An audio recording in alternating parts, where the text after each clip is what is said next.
السلام علیکم ورحمۃ اللہ وبرکاتہ۔ ناظرین کرام، یزید نے حضرت امام حسین اور ان کے ساتھیوں کے قتل کا حکم دیا۔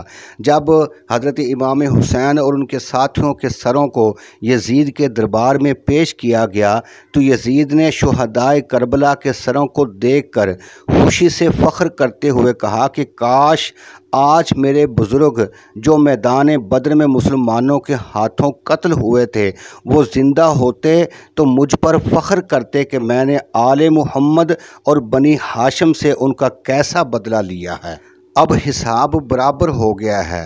اور یزید اپنے اشعار میں بڑے فخر کے ساتھ کہتا ہے، جس کا ترجمہ یہ ہے کہ بنی ہاشم نے حکومت کے لیے ایک کھیل کھیلا ہے، ورنہ ان کی طرف نہ کوئی خبر آئی اور نہ کوئی وحی نازل ہوئی۔ استغفر اللہ، معاذ اللہ، یعنی کہ معاذ اللہ حضور صلی اللہ علیہ وآلہ وسلم نے صرف لوگوں پر حکومت کرنے کے لیے نبوت کا ایک ڈھونگ رچایا تھا، ورنہ آپ کوئی نبی پیغمبر نہیں ہیں۔ تو میرے دوستو، یہ ایک مسلمہ حقیقت ہے کہ نبوت کوئی کسبی چیز نہیں ہے، بلکہ تقدیر الہی کے مطابق عطائے خداوندی سے ان نفوس قدسیہ کے مقدر میں یہ شرف ازل سے لکھا جا چکا ہے۔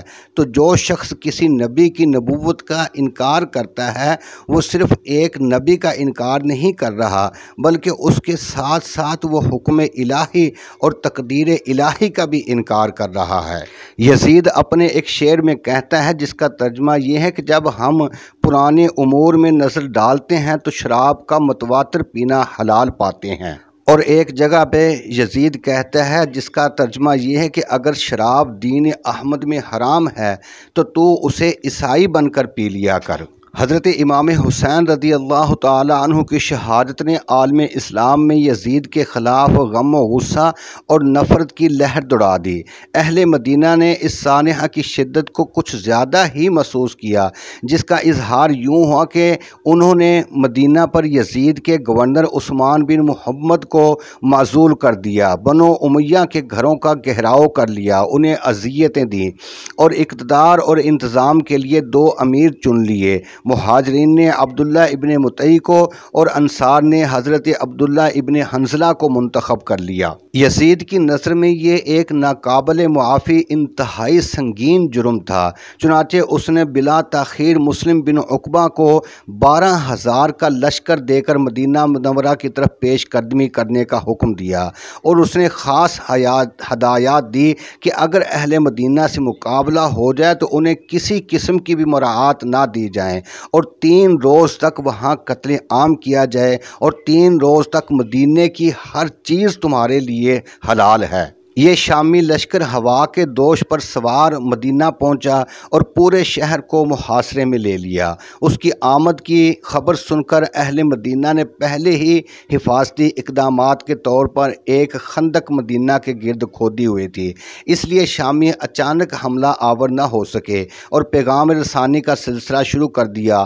شامیوں کا سارا زور اسی نقطے پر تھا کہ یزید کی دوبارہ بیعت کر لیں، مگر اہل مدینہ نے جواب دیا کہ ہم ایمان کی خاطر جانیں تو دے دیں گے، مگر ایک فاسق اور فاجر کی اطاعت ہرگز قبول نہیں کریں گے۔ مسلم بن عقبہ نے تیسرے روز اہل مدینہ پر حملہ کر دیا۔ اہل مدینہ نے تعداد کی کمی کے باوجود اس کا جوان مردی کے ساتھ مقابلہ کیا، مگر وہ زیادہ عرصہ اس پر قائم نہ رہ سکے اور پسپائی اختیار کر گئے، اور پھر یزیدی فوج شہر مقدس میں داخل ہو گئی اور ایسا طوفان بدتمیزی برپا کیا جس کے تصور سے ہی رونگٹے کھڑے ہو جاتے ہیں اور شرافت منہ چھپاتی پھرتی ہے۔ ایسی کبھی گھناؤنی اور انسانیت سوز حرکتیں کی جو ایک گھٹیا، کمینے اور انتہائی ذلیل دشمن سے ہی سرزد ہو سکتی ہیں۔ یزیدیوں کے ہاتھوں اکابر صحابہ کرام، جن کی تعداد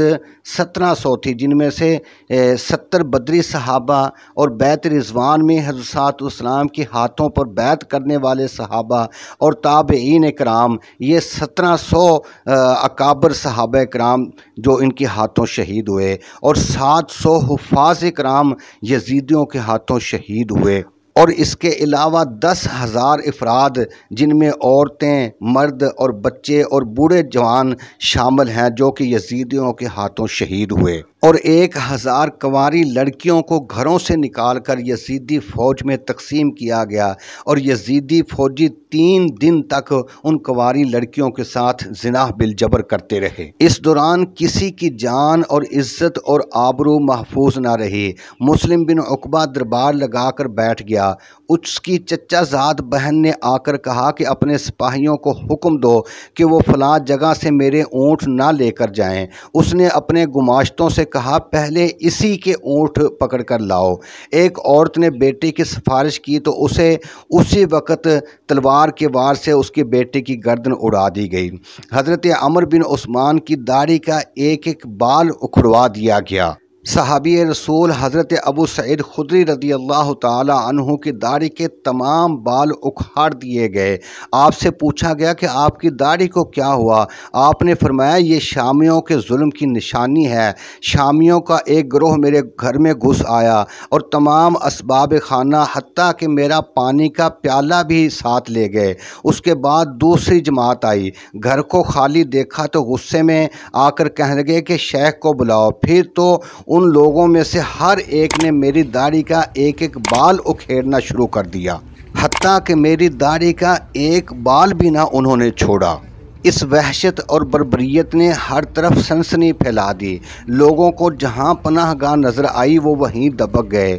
हज़रत जनाब सईद बिन मुसय्यब कहते हैं, मैं नागहानी आफत से बचने के लिए मस्जिद नबवी में भाग गया, मगर जब महसूस हुआ कि इन वहशी दरिंदों से यहाँ भी अमान नहीं मिलेगी तो मैं हुजूर के रोज़ा अक़दस में चला गया। 3 दिन तक वहीं छुपा रहा। वहाँ ऐसे ईमान अफरोज़ मुशाहिदात नसीब हुए जिनसे ईमान ताज़ा हो गया और सारे गम भूल गया। और 3 दिन तक यूँ होता रहा कि जब भी नमाज का वक्त होता, रोज़ा अक़दस से बाकायदा अज़ान की मुतरन्नम शीरीं आवाज़ सुनाई देती।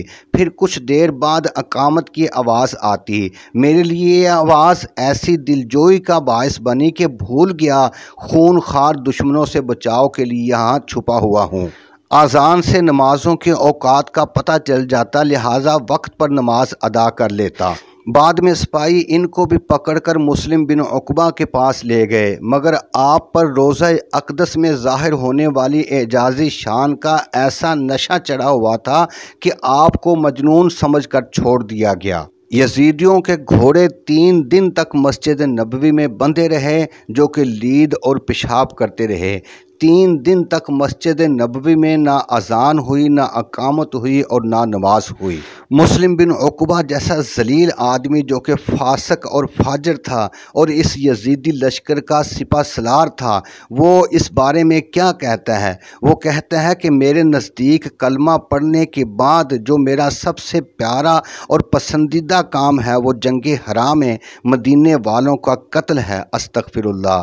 यजीदी फ़ौज के एक अफसर अब्दुल्ला बिन नुमैर जो कि करबला के मुताल्लिक़ क्या कहता है, इसे सुनकर ला हौला वला कुव्वता पढ़ें। वो कहता है कि मेरे ख्याल के मुताबिक मेरा इमाम हुसैन रदी अल्लाह ताला अन्हु से लड़ना काफरों और मुशरिकों के साथ लड़ने से ज़्यादा बेहतर और ज़्यादा कार सवाब है। मदीना मुनव्वरा पर जो हमला किया गया, इस वाक़या को तारीख़ में वाक़या हर्रा के नाम से याद किया जाता है।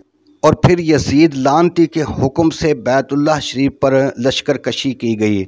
खाना काबा पर मंजनीकों से पत्थर बरसाए गए। काबा का गिलाफ जल गया और उसकी छत को शदीद नुकसान पहुंचा। हत्ता कि हज़रत इस्माइल अलैहिस्सलाम के फिदिया में जन्नत से आने वाला दुम्बा जिसको हज़रत इब्राहिम अलैहिस्सलाम ने ज़िबा किया था, उस दुम्बे के सींग बैतुल्लाह शरीफ में लगे हुए थे, वो भी जल गए।